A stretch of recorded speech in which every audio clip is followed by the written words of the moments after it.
Hi Bowl Bakers, in front of me I have America's most favorite cookies, and this week I'm going to show you how to make a homemade version of each one. So the first cookie we're going to start out with is the classic Oreo. Now I don't think they've ever improved on the Oreo since it came out in 1912. It's been around a long time. So into a food processor, you can also do this by hand, but for best results I would say use a food processor.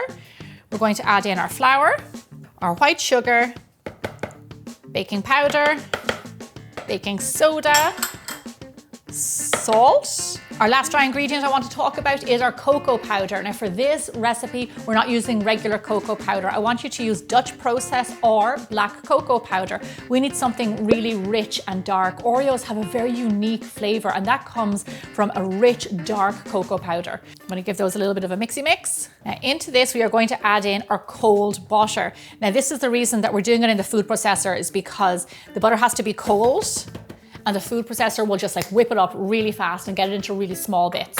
So put on your hat, and we're just gonna blitz this up for a few seconds until it resembles fine breadcrumbs and you get like little lumps of butter everywhere. So there you go, super fine, and a few lumps of butter. You don't want to go too far, the butter will start to get soft, it will start to cream together, and we don't want that. Into this, we're gonna crack our egg. And again, we're just gonna blitz it up until it comes together and form a dough.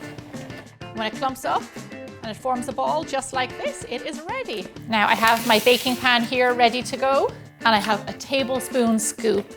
And all we want to do is do 1 level tablespoon scoop of dough. Give it a bit of a smush on the tray and keep on scooping. The beauty of this dough is that it doesn't have to go into the fridge before you can use it. It's actually ready to go. So this dough will yield you around 40 to 48 cookies, something like that. And once you sandwich them together, you'll get around 20 to 24 finished Oreos. So this does make lots of cookies, but I'm just going to bake off 2 trays today just to show you. Okay, lovely, these are looking good. We don't have to wait, let's get them into the oven. So you want to bake these cookies fan assist, which means convection, because you want to put multiple trays in at the one time at 325 degrees Fahrenheit, and bake them for around 8 to 10 minutes or so. They don't take that long.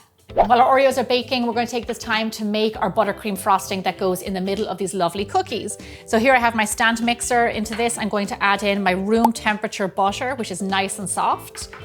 We're going to cream that on high speed just for a few minutes until it gets nice and light and fluffy. At this point, we can start to add in our powdered sugar slowly, spoonful at a time.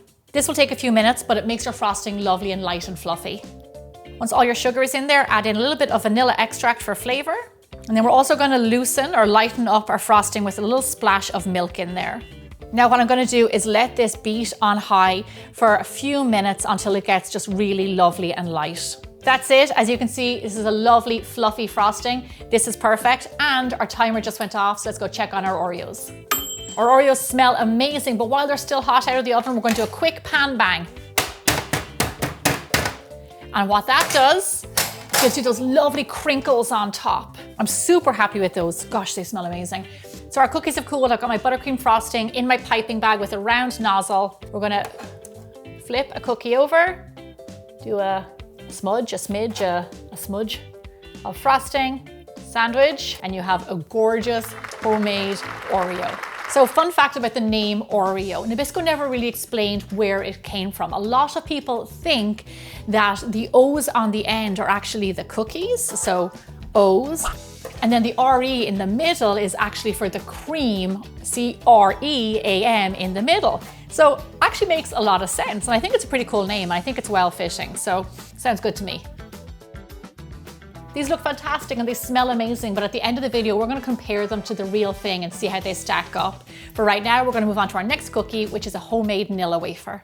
So this is a really simple cookie done by the creaming method. It's a little bit cakey, but ends up being crisp at the end. So into our stand mixer here, you can also do this using electric hand mixer, or you can do it by hand with a lot of elbow grease. We have room temperature butter, which is very important. We want it to be nice and soft. We're going to cream this on high speed for around 2 minutes or so until it's nice and light and fluffy. So a Nilla wafer, originally known as a vanilla wafer, was created in 1898 by Nabisco, which is so crazy. And it wasn't until the 40s that Nabisco had a really smart idea to put a recipe for a banana pudding on the box of the Nilla wafers, and that's how they became this classic cookie to make a banana pudding with. I have a recipe on my website how you can make it completely from scratch. For those of you who never had banana pudding before, it's absolutely delicious. It's rich, it's creamy, and has these lovely Nilla wafers in the middle. It is a classic American dessert. So once your butter is really lovely and creamed like this, I'm going to add in my powdered sugar. And just like before, we're going to cream this on high until it's lovely and light and fluffy. So this is the texture that you want your butter and sugar. It needs to be really light and fluffy, just like this, before we add in our other ingredients. Back on high speed, we're going to add in our egg. Let that cream in before we slowly start to add in our egg whites. A little bit at a time until it all creams together. After the egg whites, add in your vanilla extract. Lastly, we're going to add our dry ingredients, which is our plain flour, all-purpose flour, and our salt. And then just let that dough come together. At the end, your batter should look like this, really creamy and thick and well combined. So I've transferred my Nilla wafers into a piping bag with a round nozzle. This is like a 1A, just any kind of medium-sized round nozzle. You really want to do this with a piping bag and nozzle. You can't really do it by hand, otherwise they'll be all weird shapes. It just keeps them uniform. I have 2 baking trays here, and I'm going to pipe on, just straight down, almost something that resembles a Hershey's Kiss. We're just piping straight down, pulling up. Piping straight down, pulling up. Piping straight down, pulling up. Okie dokie, these are all done. I'm going to bake off 2 trays right now, but the batter does make a lot more. Let's get these little guys into the oven. Bake your Nilla wafers off at 325 degrees Fahrenheit, 170 degrees Celsius, fan assist, for roughly around 10 to 12 minutes until they're golden brown around the edges. Ta-da! Look at these, they look gorgeous. They're lovely and round, they're crisp. Once they cool, they'll get even crisper. They smell just like a Nilla wafer, which is vanilla. We're just gonna set these over to the side and we're gonna move on to our next cookie, which is a Chips Ahoy, an absolute classic. So Chips Ahoy is a classic American chocolate chip cookie created quite later than the others, 1963 by Nabisco. So I have all my ingredients here. The first thing I'm going to do is into my all-purpose flour, I'm going to add in my salt and my baking soda. Now, some of my most favorite chocolate chip cookies are just baking soda and no baking powder because it gives you that crinkle on top. Okay, I've got my stand mixer here. Now I'm going to add in my room temperature butter, and then we're going to add in our brown sugar. I like to use dark brown sugar for that extra flavor. It gives it kind of almost caramelly tones. And then our granulated sugar. Now we're just going to cream these up together on high speed until they're nice and fluffy. So this has been creaming for around 2 to 3 minutes. It looks really good, nice and fluffy. I'm going to add in my vanilla extract and I'm going to slow it down here. Then I'm going to turn it off and add in my flour. Turn back on the machine on like medium low, be careful not too high, and then just let that combine in there. Next we're going to add in our water. This gives you kind of like a gooey cookie, but also makes it crisp. And then we're going to add, lastly, our chocolate chips.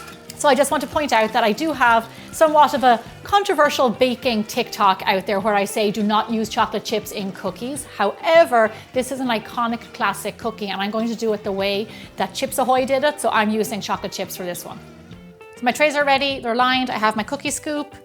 And just like the Oreos, a leveled tablespoon. We're going to flatten it out a little bit, get these guys kind of roundy, just like that, like a little cookie, onto the tray. So the selling point of this cookie was Nabisco said that with every bite of the cookie, you're guaranteed to get chocolate chips in every single bite. And I think it's true. I do think when you get, a store-bought Chips Ahoy cookie, you do get one in every bite.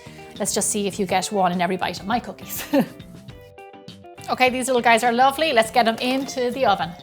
So baking, same temperature as before, 325 degrees Fahrenheit, 170 degrees Celsius on fan assist. And you're going to bake these cookies for around 10 to 12 minutes. Oh, look at these guys. These look incredible. And I have to say there's a lot of chocolate chip chunkage going on in here. Okay, so hang tight because now is the moment of truth. I'm going to get our homemade cookies and I'm going to get our store-bought cookies. And we're going to see how they stack up against each other. I brought in Kevin to do a taste test with me because I thought it wasn't fair if I just do it by myself. Gemma, it looks like you brought the cookie aisle home. Isn't it crazy? I've always loved these. Do you have a brownie vibe to them? Yeah. The buttercream is amazing. The originals, Oreos? The buttercream is store-bought buttercream. They're crispy I love that Oreo flavor, so much so that it like inspired me to make these. Yeah. So a classic, but I can get down with the homemade from scratch version. Also, yours is about 2.5 times bigger. So What are you talking about? bigger is better, right? Nilla Wafers look the most closest to the original, don't they? Yours, lovely. Nice and sweet. Yeah. Crunchy. They're the exact same. They really They're are. the exact Yeah, they really same. are. The store-bought's a little bit drier, but mine are flour, eggs, sugar. Right. These are, look at all that. I'm gonna have it in the order. We have to save room for these guys. Cool. Chips Ahoy. Good crunchy chocolate chip cookie. Yeah.